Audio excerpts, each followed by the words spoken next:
زمین والوں نے بھی خوشیاں منائی تھی، آسمان والوں نے بھی، مشرق والوں نے بھی، مغرب والوں نے بھی، شمال جنوب، ہر چیز نے ہر جگہ پہ خوشیاں منائی، سوائے ابلیس کے، یعنی شیطان کے علاوہ سب نے خوشیاں منائی۔ شیطان اس دن غمزدہ تھا۔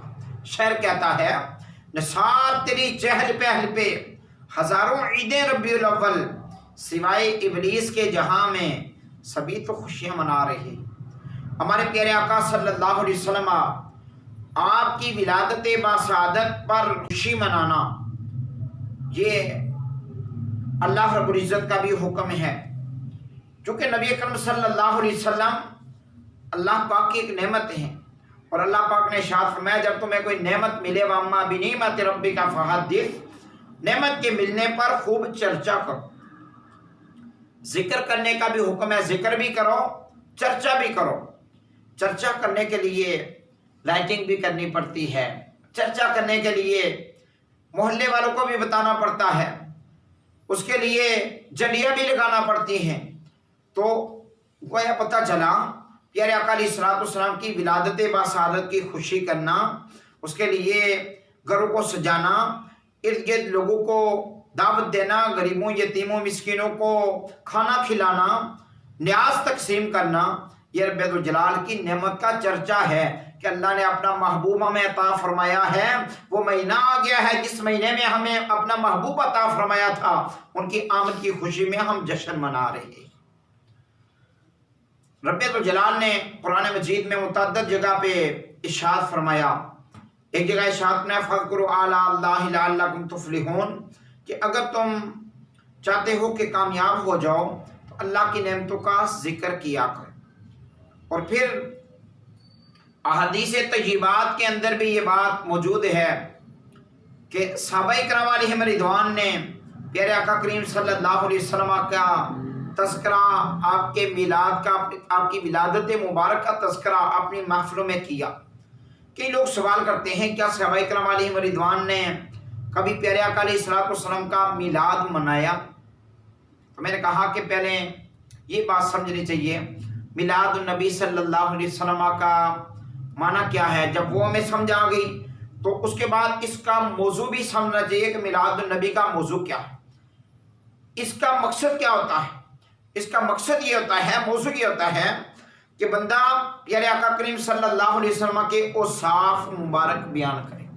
پیارے آقا علیہ الصلوۃ والسلام کے اوصاف مبارک، چاہے وہ بچپن کے ہوں کہ پیارے آقا کریم صلی اللہ علیہ وسلم کے جوانی کے ہوں، پیارے آقا علیہ الصلوۃ والسلام کے اعلان نبوت سے پہلے کے اوصاف ہوں یا اعلان نبوت کے بعد کے اوصاف ہوں، یعنی آپ علیہ الصلوۃ والسلام کی ظاہری زندگی مبارک کے یا پیارے آقا علیہ الصلوۃ والسلام کے عالم ارواح کے جو معاملات تھے، یعنی کہ وہ وقت جب اللہ رب العزت نے اول ما خلق اللہ نوری فرمایا کہ سب سے پہلے اللہ تعالیٰ نے میرے نور کو پیدا فرمایا، وہ نور کے جو معاملات تھے اس وقت کے حالات کوئی بندہ بیان کرے یا بعد کے کوئی حالات بیان کرے، الغرض پیارے آقا علیہ الصلوۃ والسلام کی شانیں بیان کرے، یہی حضور علیہ الصلوۃ والسلام کا میلاد ہے، یعنی حضور کی شان بیان کرنا۔ میلاد النبی صلی اللہ علیہ وسلم کا مقصد یہ ہے، لوگوں کو حضور کی سیرت بتانا، پیارے آقا علیہ الصلوۃ والسلام کے طریقے کے مطابق زندگی بسر کرنے کا طریقہ بتانا، یہ میلاد النبی صلی اللہ علیہ وسلم کا مقصد ہوتا ہے، بیان کرنا۔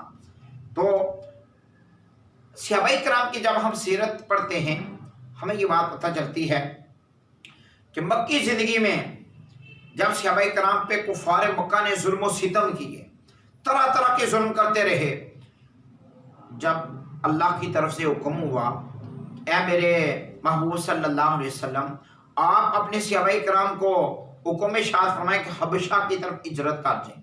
پہلی جو ہجرت ہوئی تھی حبشہ کی طرف، وہاں پر کچھ صحابہ کرام گئے، جناب حضرت جعفر طیار بھی تھے۔ وہاں جب بادشاہ نجاشی کے دربار میں پہنچے تو اس وقت وہ غیر مسلم تھے، ابھی انہوں نے کلمہ نہیں پڑھا تھا۔ حضرت نجاشی نے جب وہاں پر پہنچے تو پیچھے سے کفار بھی پہنچ گئے۔ نجاشی بادشاہ نے پہلے انہیں پناہ دی تو کفار تحفے تحائف لے کر آئے ابو جہل کی طرف سے، تو کہنے لگے کہ یہ تحفے تحائف آپ وصول فرمائیے اور یہ جو بندے آپ کے پاس ہجرت کر کے آئے انہیں ہمارے والے کیجیے۔ یہ نعوذ باللہ کہنے لگے یہ باغی ہیں، یہ بھی کہنے لگے انہوں نے اپنا دین بدل لیا ہے۔ جس وقت یہ باتیں ہو رہی تھی نجاشی بادشاہ نے بلایا صحابہ کرام علیہم رضوان کو، اہل بیت اطہار کے افراد کو بلایا اور کہا کہ یہ باتیں ہو رہی ہیں کہ تم نے کوئی نیا دین بنا لیا ہے، تم نے اصل دین چھوڑ دیا ہے۔ انہوں نے عرض کی نہیں جناب ایسی بات نہیں، ہم نے اصل دین اب قبول کیا۔ پہلے جو رستہ تھا جس پہ یہ کفار مکہ ہیں وہ گمراہی والا رستہ ہے، وہ شرک اور کفر والا رستہ ہے، ہدایت والا رستہ یہ ہے۔ پیارے آقا کریم علیہ الصلوۃ والسلام کے متعلق نجاشی بادشاہ نے جب پوچھا تو آپ اندازہ فرمائیں، لوگ تو صرف پوچھ لیتے ہیں کہ صحابہ کرام نے میلاد منایا۔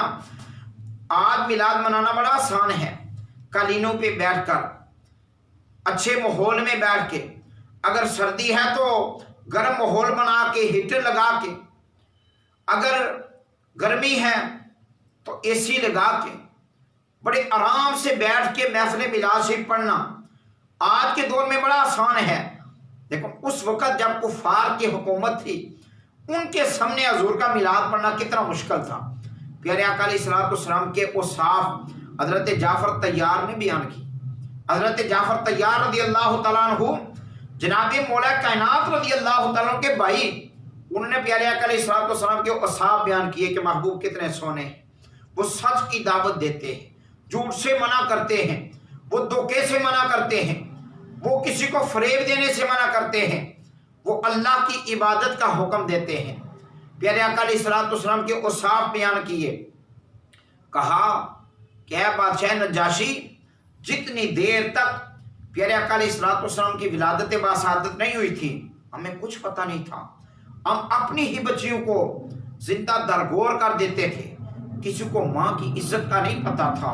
وہ سونا محبوب آیا، انہوں نے ہمیں بیٹی کی عزت بھی بتائی، انہوں نے ہمیں بہن کی عزت بھی بتائی، انہوں نے ہمیں ماں کی قدر و قیمت بھی بتائی، انہوں نے ہمیں باپ کا مرتبہ بھی بتایا۔ تو جب بادشاہ نجاشی کے دربار میں حضرت جعفر طیار رضی اللہ تعالیٰ عنہ حضور کا میلاد بیان کر رہے تھے، یہ باتیں بیان کر رہے تھے اور حضور علیہ الصلوۃ والسلام کے اوصاف بیان کر رہے تھے، یہ میلاد شریف نہیں تو اور کیا ہے۔ آپ اندازہ کریں اس وقت کتنا ایک مشکل مرحلہ تھا، لیکن صحابہ کرام نے پھر بھی حضور کی شانیں بیان کی، حضور علیہ الصلوۃ والسلام کے اوصاف بیان کیے۔ اوصاف بیان کرنے کا فائدہ یہ ہوا بادشاہ نجاشی نے کلمہ پڑھا، دائرہ اسلام میں داخل ہو گئی تھی۔ آج بھی حضور علیہ السلام کی جب سیرت بیان کی جاتی ہے، پیارے آقا علیہ الصلوۃ والسلام کے اوصاف مبارک بیان کیے جاتے ہیں محافل میلاد کے اندر، غیر مسلم اس کو سن کے کلمہ پڑھ جاتے ہیں۔ یہ میلاد النبی صلی اللہ علیہ وسلم کے حوالے سے ابتدائی گفتگو تھی۔ انشاءاللہ اس موضوع پہ مزید بھی گفتگو کریں گے۔ اللہ تعالیٰ ہمیں حق سمجھنے کی توفیق عطا فرمائے۔